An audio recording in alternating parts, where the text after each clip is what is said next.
greater than the merits and the reward that is achieved by saying the Kaddish.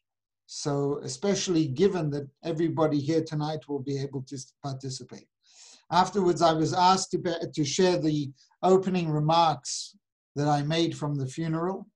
Thereafter, we're going to hear from Julian and Dan. Then we'll say a tefillah prayer for the neshama of the late Lucille, a tefillah prayer for the family, and then we'll hear from Sandra.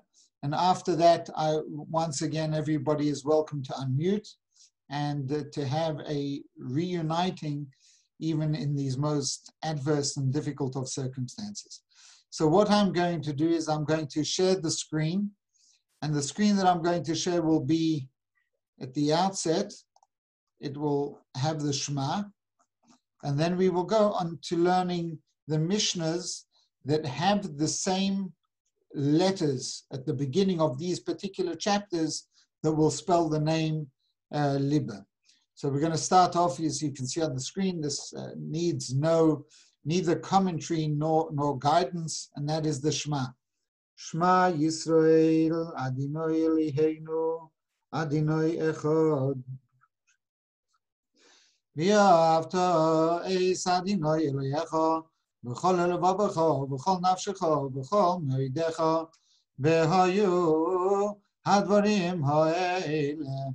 Asher anochi mitzavecha hayom al levavecha v'shinantam levanecha v'dibarta bam v'shivtecha b'veisecha v'lechtecha b'derech v'v'shachbecha v'kumecha v'kshatom li'os al yedecha v'yu l'toitafos bein inecha v'chsavta mamzuzos b'eisecha v'visharecha. So as I said, over here we say that you will say it when you lie down, of kumecha when you get up. And from here we deduce that there's two mitzvahs.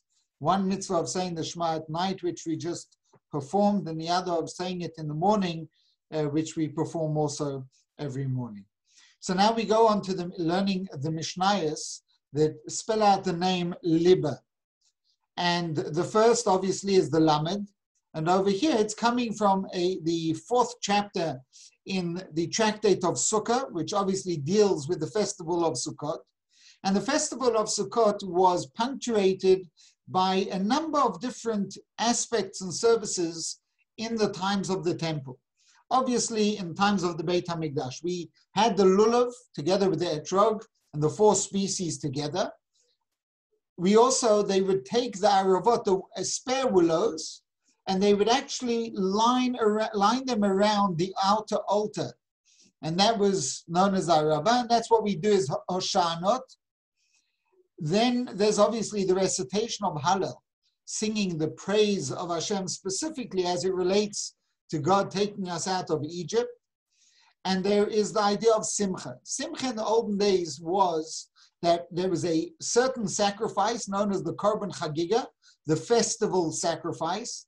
And our rabbi said that Ein Simcha, you can only have true experience of joy, is bebasa v'yayin, by eating the meat of that particular sacrifice, which wasn't all burnt on the altar, and also by with drinking some wine.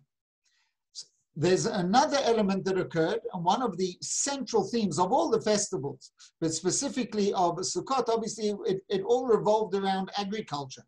And the agricultural times and celebrations of Sukkot really was the rains, praying for the rains. And at the end of Sukkot, we actually change and we start saying Mashiv Haruach Umerid HaGeshem, mentioning that Hashem should bring the rains. And therefore, the service of drawing the water from the Mei HaShiloach and pouring it over the altar, known as the Nisuch HaMayim, the libation of the water, was a tremendously joyous experience. So much so that there were celebrations throughout the night, and that was done together with the flute.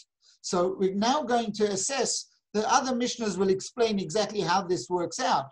But we're now going to look at over the 7 or 8 days, 7 days of Sukkot, plus the 8th day of Shmini Atzeret, how many of the aforementioned practices are going to be done over how many of the days.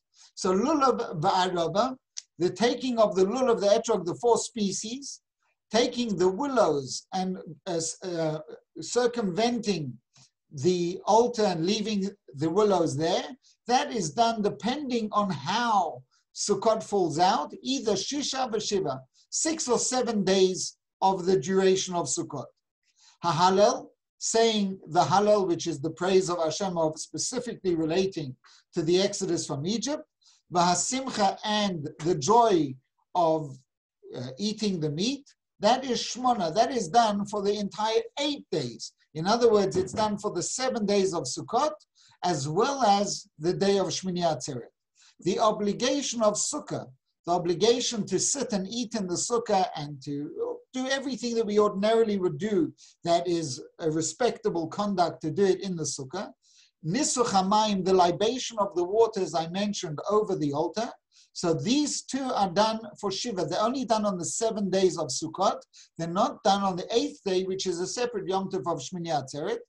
V'hechalil, and playing the flute at the Simchat Beis HaShoeva, the celebrations that were done in the intermediary days of Sukkot, was either Chamisha v'Shisha, either 5 or 6, depending on whether there was a day of Yom Tov and Shabbos, or Yom Tov and Shabbos actually coincided with one another.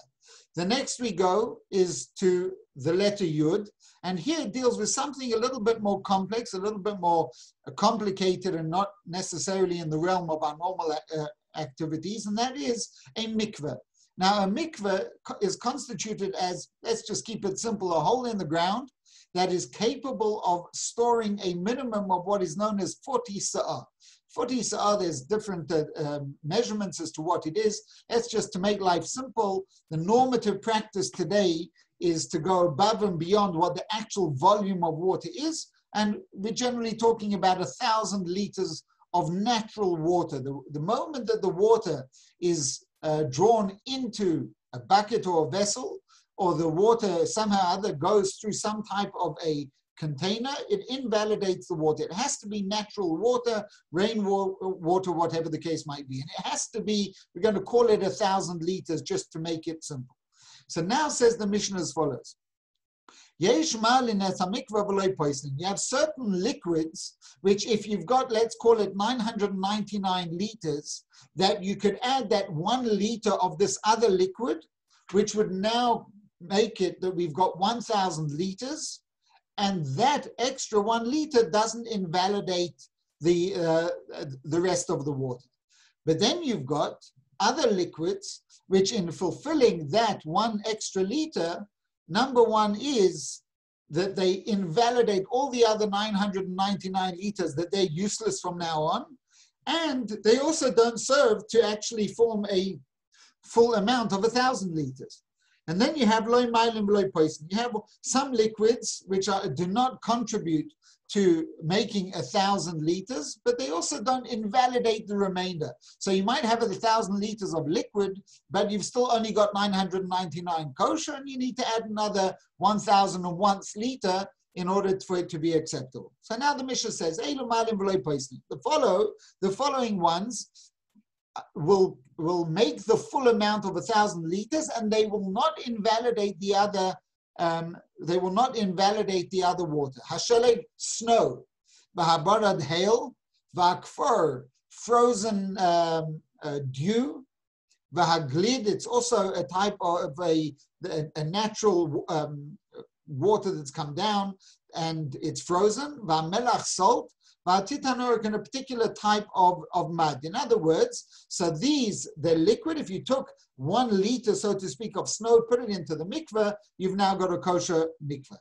Amar Rabbi Akiva says, Hayi Rabbi Shmuel dan keneg diloy mar. The Rabbi Shmuel disagreed with me and he said, the hashel agenu malas hamikveh, that snow in actual fact doesn't constitute an extra liter to make a total of 1,000. And conversely, the people of a place called Meidva testified in his name. He said to them, that what you can do is you've got a hole in the ground, but there's no water, but you've got snow all around. So he said, you know what? Just go get 1,000 liters of snow, bring the snow, put it into this hole, and when it thaws, you're going to have a kosher mikveh. So obviously he felt that snow is considered natural water, even though when you went it and you carried it, it was carried through a vessel. Rabbi Yochanan ben Nuri says, Evan haborad kamayim. It's a stone of hail is considered like water itself, and therefore if you put it into a bucket in order to carry it and to put it into the mikveh, that would be a problem. Then you've got ketzad malim v'lo postim. Where do you have a situation where this other liquid is going to add to the 1,000 total, and it's not going to invalidate the rest? Is very simply as follows. Mikveh sheish ba'arboim sa'ah sarachas. A mikveh which has 39 sa'ah. It's missing one of the 40 sa'ah. So nafal mehem sa'ah l'soicha be'elahu. So if a sa'ah fell into it and then they removed it, so now it turns out that as a result of it, it ended up becoming the requisite amount, which is 1,000 liters, but it didn't invalidate the rest. We now go to the Beis Voliba, which states as follows. Ba'asara ma'amoros, it comes from Ethics of Our Fathers, and it says when God created the world, there were 10 declarations that were made over the course of the 6 days of creation, and obviously Shabbos. Over the 6 days of creation, there was 10 statements that were said through which God created the world. The remarkable capacity of God to create is by simply expressing something. So then that was good. By the way, just as a matter of interest, we all know when you go to a kid's party and the magician says to the children, say abracadabra, and then he waves the magic wand and something happens. So abracadabra actually is Aramaic for abra, I will create, kadabra, like with speech, which is the divine way of creating, not by taking a pre-existing item and forging it into something else, but simply by speech itself. So when God created the world, he created the world with 10 sayings. Now God is infinite. God is almighty. So Matamad Loimer says the Mishnah, so why? What's the Torah teaching us by God expending, in inverted commas, the energy of making 10 declarations? God is all powerful. With one single statement, the whole world could have come into creation. Why do you have to do it with 10 statements? But rather, those people whose life conduct is what we would determine to be wicked, for lack of a better translation. They're destroying the world. Now, if they were destroying the world which was created with one declaration, that would be a level of destruction. But to destroy a world that is created with 10 divine statements, that kind of brings with it a greater consequence than would otherwise have occurred. And conversely, says the Mishnah, moreover, equally, it gives a disproportionate reward to the righteous, who through their piety and appropriate conduct ensure that the world persists to exist, and they get a tenfold reward because the world which they are ensuring persists to exist is essentially giving an immortality to 10 statements of God, not merely one. And then finally, Aleph. Over here, we deal with the question, we know there's a mitzvah in the Torah called Hashavas Aveda. We have a responsibility to return a lost item. Now, there's certain lost items where you have absolutely no way of ever being able to find the owner, and the owner will never be able to prove that the item that was found was in actual fact his. So if it's something that you would assume somebody could identify, then you have an obligation to send out whatever, in our terminology, a WhatsApp, has anybody lost a ... Then somebody would come back to you and say, yes, I lost a wallet, it had this in it, it had that in it, etc., etc. So there's certain things which you are obliged to. If you find 10 rand lying in the street, you don't have to send out a message because nobody is going to be able to identify it. So the Mishnah is trying to ascertain what kind of things automatically require a proclamation, let's call it a WhatsApp, and what things don't. So he says, the following items, if found, belong to the person who found them, In English, we would call it finders, keepers, losers, weepers. However, the following items, because they have identifying characteristics, either in the item or in the location of the item, one has to then send out a proclamation, has anybody lost this particular item? And the person who says yes would have to identify it with the simonim, with the identifying marks, either of the item itself or of the location of the item. Says the Mishnah, the following metzias belong to the person. You're walking in the streets and you find scattered fruit. Okay, so it fell out of the guy's body, he's not coming back looking for it. He's found coins that are all scattered around. So obviously, it's something that he wasn't paying attention. He found, for example, he found sheaves of wheat in public domain. Or he found it's a type of it's a type of a cake that was made out of fruit. Kikore shel nachtem. He found loaves of bread. Machroizo shel dagim. He found strings of fish. In other words, you would schlep your fish by threading through a string on it. So you found a string of fish. Bachaticha shel basar, or just a regular piece of meat. Vigizei tzemer abois midinasan, or wool shearings that were brought from whatever country it was. Vanitei pishtan, or strips of flax. Shel argaman, or purple threads. So all of these are very nondescript items. It could be anybody's. So these belong to the person who found them. Divrei Rab Meir, this is the opinion of Rab Meir. Rabbi Huda says, no, kol sheyesh bo shinoi, anything where the item is odd, it's different from the regular. So chayav lahachriz, you have to make a declaration. For example, ketzah, matzah igul of seichi cheres. You find this cake of figs, but inside of it, they had baked into it a piece of earthenware. I mean, that's weird, that's strange. Or kikar of seichen mais, you found a loaf of bread, and inside of it was baked into it some money. These aren't things that you're going to just go to the shop and buy a loaf of bread and it's going to have these kind of identifying marks. So you see that, you now have to say, anybody lose a loaf of bread? Yes, I did. What's the sign? The sign is that I had coins in it.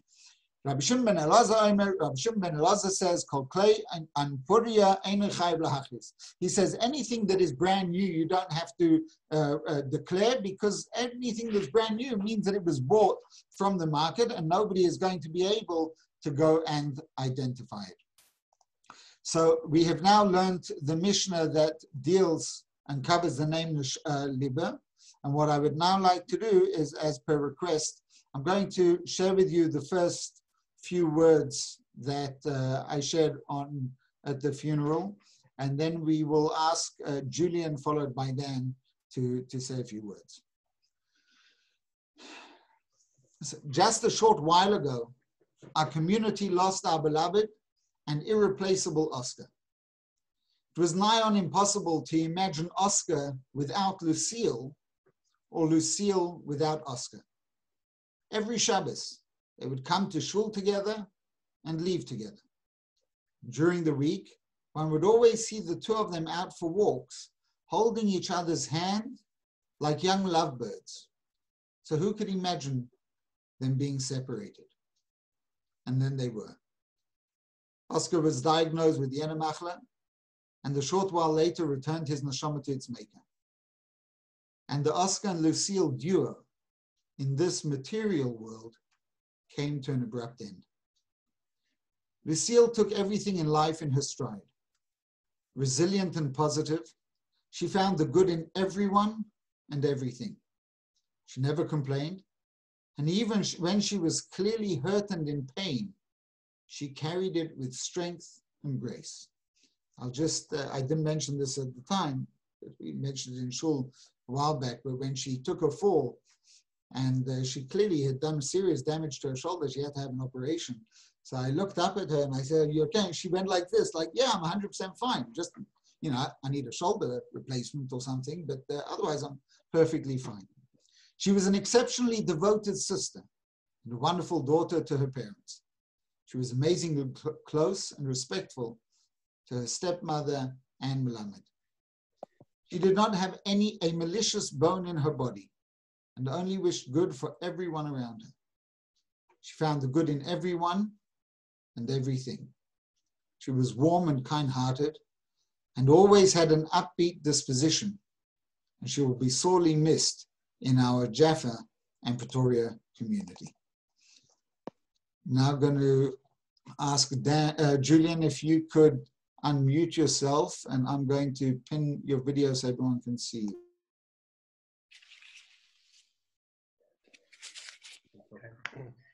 Thank you, Rabbi Fox. This is Julian. Thank you, Rabbi Fox, for arranging the Zoom session and also for hosting the session. We appreciate it very much. Thank you also for the music in honor of my mother's Hebrew name, Liba. It was 4 letters. Thank goodness she had a short name. She was named after her late grandmother, her father's mother. Also, thank you to everybody for attending this Zoom session, and everybody from overseas who are present, whatever you're doing on your Sunday. Thank you to all those who attended the funeral under very challenging circumstances. I have a few other thank yous too, so please bear with me. We would also like to thank Mark Isaacs and the staff of Jaffa for looking after our family.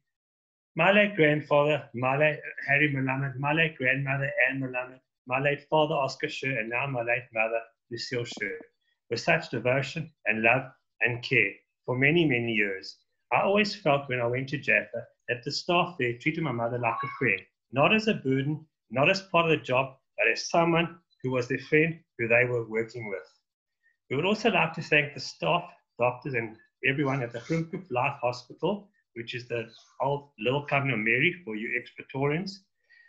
They treated my mother so well and made her final days as comfortable as possible under very trying circumstances, albeit in isolation, because the hospitals and the whole world is taking a lot of strain. We would also like to express our sincere sympathy, condolences, and empathy to the family, relatives, and friends of the other Jaffa residents who have passed away recently. Unfortunately, many of them knew my mother for many years, long before they moved to Jaffa, and they were all friends, close friends, as was every single person at Jaffa to my mother. It is also our hope and prayer that there will be no more passings away, death, or problems with this corona at Jaffa or anywhere else all over the world. I'd also like to thank the communities who have come together at this time to assist us with meals, messages of condolence and concern, namely the Pretoria Shul, the Victory Park Shul, the Legari Shul, and the North Cliff Shul.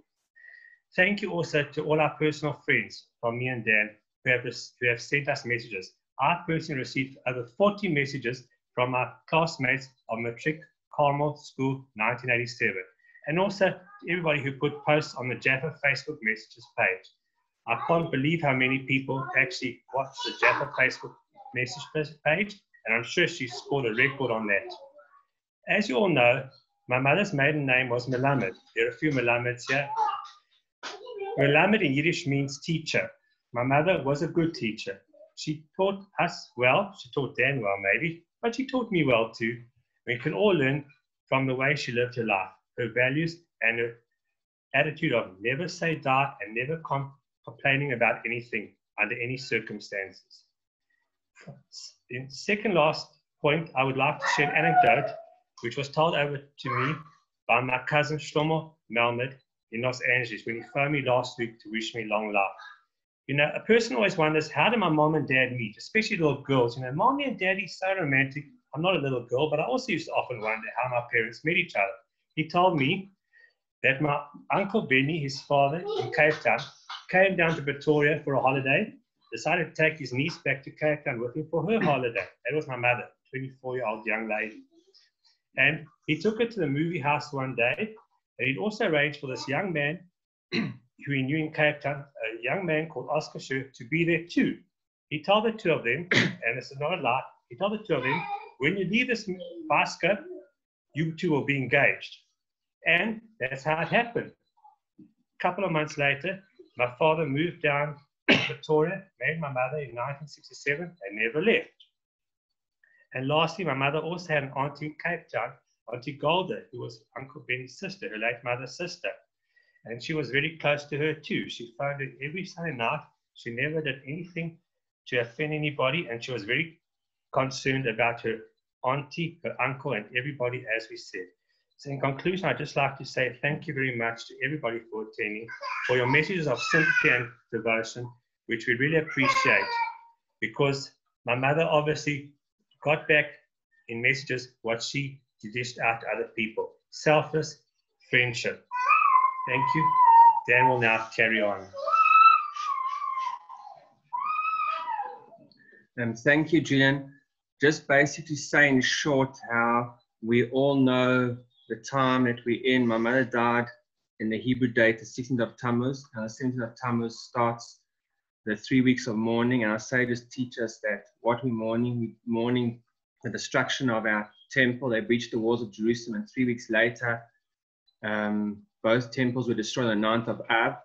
And the sages teach us that the reason they were destroyed was because of baseless hatred. And I think basically what the rabbi said, and what I'm sure is going to come through, and all the messages which you can read to everyone and privately, basically what my mother stood for was love and baseless love. She didn't have any reason to be friendly or give you a smile. Everybody's told us how they remember her fondly for her smiles and her friendliness and her gentleness and her kindness and her just being such a good person. So please God, if we could just even learn one thing from our mother and portray it in the next few weeks, please God, the 9th of this year will be a day of celebration, and we'll all be reunited, because you know part of the prophecies is that there'll be a resurrection. Over to you, Rabbi Fox.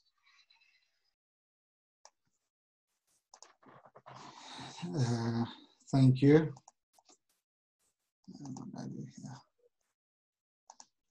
Okay, so we're going to now say a prayer for the neshama, followed by a prayer for the family, and conclude with words from Sandra.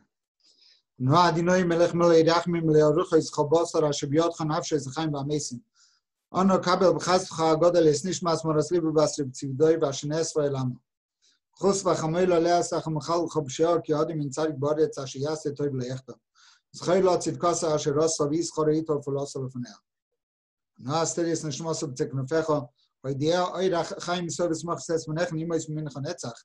Sashpia lo miravtu batzom natzadik moishkosov.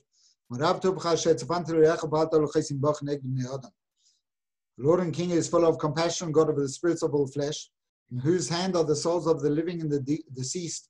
See, we beseech you in your great loving kindness, the soul of Liva Basrib Tivdoiba of the late Lucille Sher has been gathered to her people. Have mercy upon her, pardon all her transgressions. For there is none righteous upon the earth that does only good and sins not. Remember to her the righteousness which she wrought, and let her reward be with her, and her recompense before her. Shelter her soul in the shadow of your wings, make known to her the path of life. In your presence is fullness of joy, at your right hand bliss forevermore. Bestow upon her the abounding happiness that is treasured out for the righteous, as it is written. How great is your goodness which you have laid up for them that fear you, which you have wrought for them that trust in you before the children of men. Now prayer for the family. Shalom nichumim la'abelim chazkim v'amtzim v'mevelam migoyim zachnim b'bnei beisam l'chaim tovim v'harukim. Tein b'liba miroscha v'avoscha l'avdecha b'leivam sholem v'siach l'yisom shalom. Amen. Lord, who heals broken heart and binds up their wounds, grant your consolation to the mourners, strengthen and support them in the day of their grief and sorrow. Remember them and their families for a long and good life. Put into their hearts and fear love of you, that they may serve you with a perfect heart. And let the latter end by peace. Amen.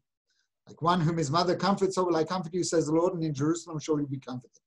The sun shall no more go down, neither shall the moon withdraw itself, for the Lord shall be your everlasting light, and the days of your mourning shall be ended. He makes death to vanish and life eternal. And the Lord God wipes away tears from off all faces, and the reproach of his people shall he take away from off all the earth, for the Lord has spoken it. Ki shashirim moitenachmenu kenanechi anachem over Yerushalayim tenochamu. V'yova yechim shech v'reichech lo yosef ki Adonai elach lo yiroilam sholmi meyevrech. Ila amo v'sanetzach. Mocha Adonai elhim dimo me'al kol panim. V'cher pas amo yosim me'al kol oretz ki Adonai diber. Will you just unmute yourselves, Sandra, and then you can... I just want to reinforce Julian's words. I want to thank everybody for coming today. Lucille will be very bashfully smiling and very excited to see people coming together to say such wonderful words about her. Words like always cheerful, upbeat, and never a complaint out of her. She was one of the most gentle people I have met, and that's what a lot of my friends, family, and all the people at Jaffa have been writing to us about how wonderful she was. We will truly miss her, and thank you.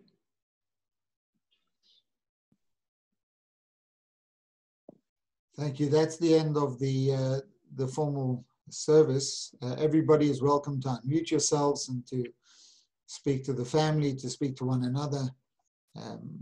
Just leave it open at this point in time. We wish you long life. We wish you long life. I don't know who we're talking to. To So Dan and let me Julian. just- We wish you long life. It's Roz and Alan Finkelstein from Joburg.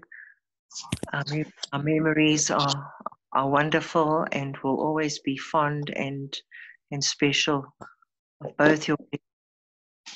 We wish you both long life. We wish the Julian and family Dan.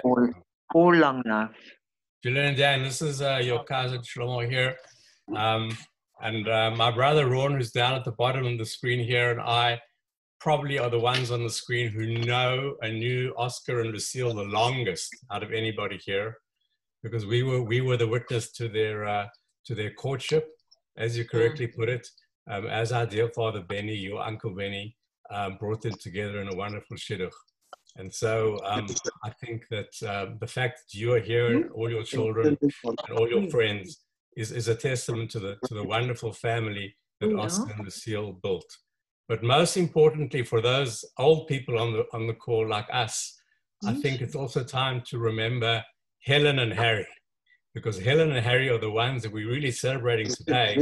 And that because of them, so many of us from around the world are able to join in love and happiness. And even though it's a time of tragedy and we are in a time of mourning, it's still the positivity of this wonderful family that they built that allowed all of us to get together and have some joy out of all the sadness. So thank you to Auntie Helen and Uncle Harry. And can I just add to what Shlomo said? Well, Can I just add to what Shlomo said? Sandra and Julian and Dan, I wish you all long life. Our thoughts are with you. And I know that it's been said, but when I think of Lucille, I can see her before me, and she just radiated such warmth and friendship and love. And that's how I'll always remember her. And also Uncle Harry and Auntie Helen. Yesterday we were with some friends of ours, the Fines. They remember Uncle Harry, and they said, gee whiz, you know, they just don't make them like they used to. Uncle Harry was just somebody special, and Auntie Helen, and that's how we'll also remember them. So our thoughts are with you. God bless you all, and wishing you long life. Lots of love from Los Angeles. wishing you and family. I could just ask if you're not speaking, you and all the if family. you could mute yourself again so that those people are speaking will be heard. It's open floor. Dan and Julian from Toronto, we just send you much love, and we are thinking about you, and we really celebrate your mother, our aunt, and just, we only have the fondest memories of her and just her sweet, sweet disposition. Love you very, very much. Thank you, and we reciprocate the love and also wish you guys long life.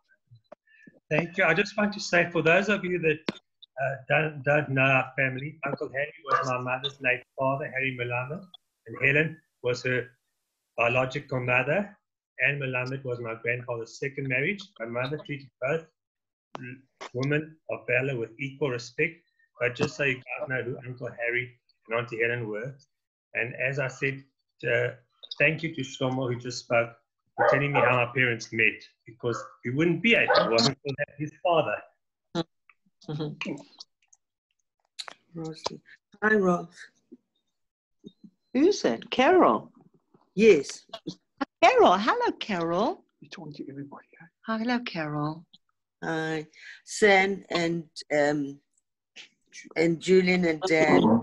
This is Lester and Carol wishing you long life, and we have very, very fond memories of her.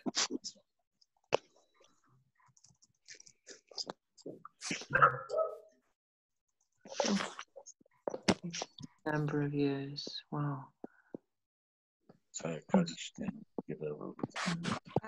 I'd just like to wish the whole family, Sandra, Julian, Dan, and all the family long life. While I'm talking, I see at the back my Epstein great-great-grandparents, whatever, and I have posted on Facebook if anyone wants to see the photographs on my wall. Just to thank Lizette as well, because I think she's the one that is like very much into gene and genealogy of the family. So if you only ever go anywhere back in the roots of our family, probably Lizette's the right person to talk to.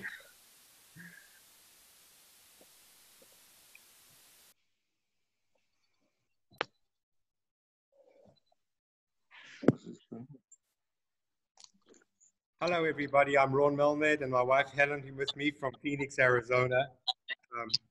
As my brother Shlomo said, it was wonderful seeing Lucille and Oscar get together so many years ago in the Van Riebeeck Bioscope in Cape Town. It was a celebration from the start. Lucille and her sister Sandra always meant so much to us when they used to come down to Cape Town. It was just a celebration every single time. And this is a celebration as well, just as my brother said, of bringing us all together again. It's so heartwarming to see the wonderful words and see the support that you guys, Dan and Julian, had on behalf of both your parents.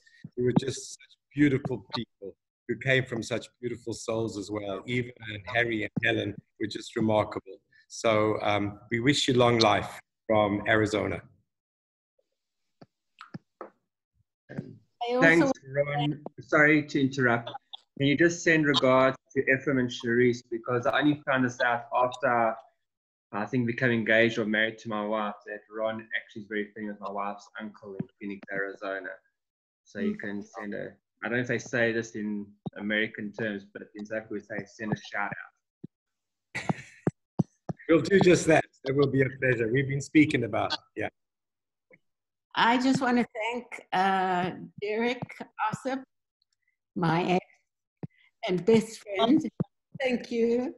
And to your children and Elaine for all your support you've given us. And Dan and Juliet. Thank you.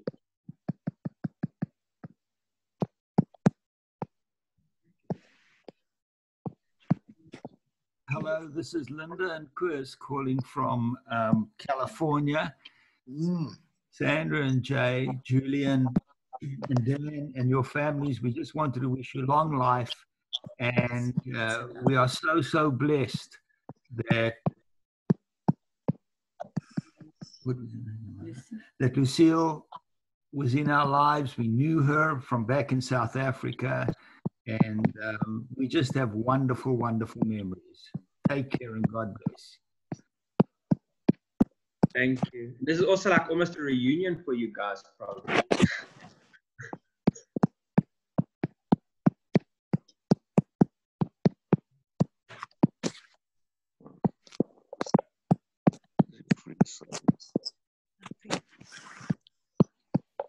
Okay, so this, I think, is the most awkward part, is when nobody knows whether they should log off or not. I just also want to say thank you to Granny Ann's family for being so supportive to Julian and Dan and myself. And we love, and Lucille and Oscar. Thank you for all your love and support, all of you.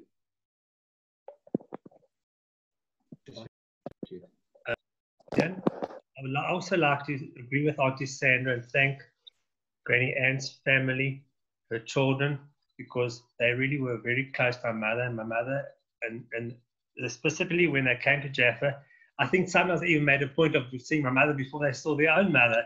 So I really appreciate it because they were all very close family.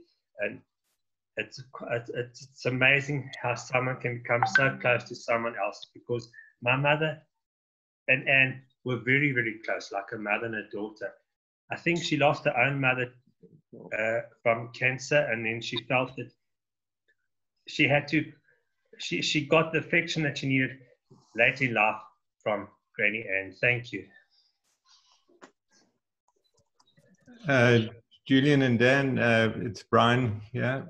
Just want to say how we, as you say, we often, when we came to Jaffa, we were coming to meet Lucille and Oscar. We really enjoyed sitting with them, chatting, and as everyone has said, Lucille was just such a wonderful, gentle soul, and we'll miss her terribly. We were very, very fond of her and your dad. Thank you very much. I don't know if it's been mentioned, if people are aware, but we must also wish long life to Granny Anne's family, because like it's been mentioned, which is maybe another reason why my mother almost went so quickly, is because 7 months ago, my father passed away, like Fox said, from a cancer of the pancreas, which spread.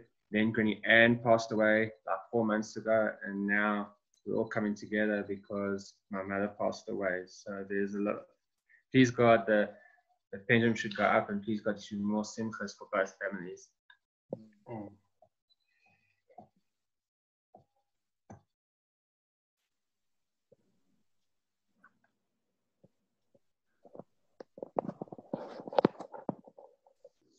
Okay, so I'm either going to take the liberty of ending, or then I can make you the host and you can keep it going. I think Julian just wants to say one last thing, and then we can say good night, because it's past my kid's bedtime. Okay. That's a euphemism for it being past your bedtime. Very good. Okay. I'd just like to say one more thing with regards to this terrible COVID thing. I think my parents must go up to Hashem in Shamayim, the good Lord above, and say to him, it's enough in Yiddish. Why do I say that? Because I remember when I was a little boy and I was naughty, my late grandmother, that's Oscar's mother, my Baba, used to say, Lucille, it's enough. And so that expression stuck in my mind. So hopefully my parents can go up there into heaven and tell Hashem to please stop this corona nonsense and heal the whole world. And also, locally, our state president is going to speak at 8 o'clock local time. So I think people might want to hear what he's got to say about corona, not that he can do anything. Therefore, I wouldn't be offended if we stop the session. And I still appreciate, and Dan appreciates everything everyone has said about her. Thank you. Thank you. We wish you once again, the family from Alan and Roz and all the Finkelsteins, a long and healthy life, and our memories are very strong and very, very fond, and will always be. Dan and Julian and family. Love from the Finkelsteins. Thank you all for joining. Have a good night. Stay safe, stay healthy, and certainly in South Africa, stay inside. Thank you.